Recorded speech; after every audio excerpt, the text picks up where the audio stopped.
নমস্কাৰ, মই নিৰাজিতা।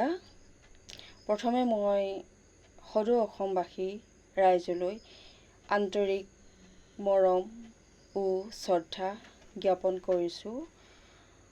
মই আপোনালোকৰ সন্মুখত আজি এটি কবিতা আবৃত্তি কৰিবলৈ লৈছোঁ, যিটো মই নিজে লিখি ৰাখিছোঁ, অৰ্থাৎ স্বৰচিত কবিতা। কবিতাৰ শিৰোনাম মা। মা, তুমি কাষত থকা হ'লে অকলশৰীয়া অনুভৱ নকৰিলোহেঁতেন।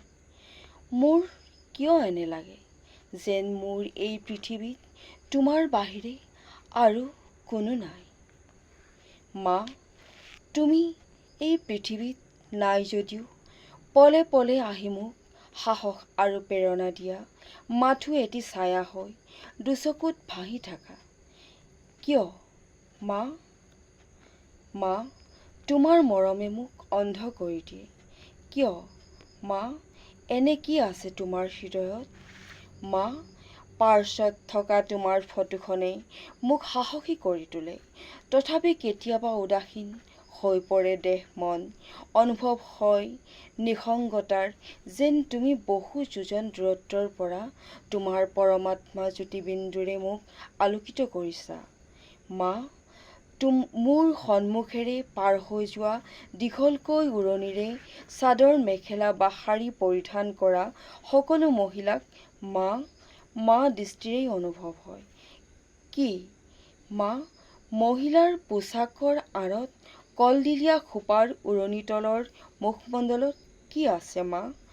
মা, মহিলাৰ হৃদয়খন বৰ কোমল, মহিলা মৰমীয়াল, মহিলা সত্যৱতী সাবিত্ৰী, মহিলা ঘৰৰ গৃহিণী লক্ষ্মী।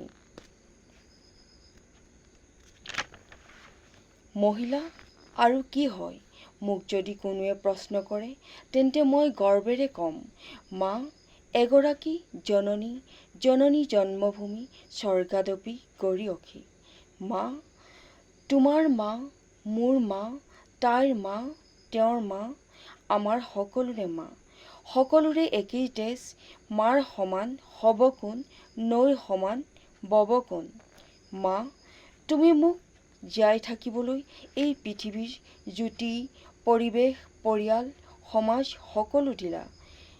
কিন্তু তোমাৰ দুচকুৰ মোহনীয়া চাৱনি, হৃদয়ৰ অকৃত্ৰিম স্নেহৰ কোলাৰ পৰা বঞ্চিত আৰু অসহায় কৰি দূৰলৈ আঁতৰাই পঠালা। মোৰ কি ভুল আছিল মা? ধন্যবাদ।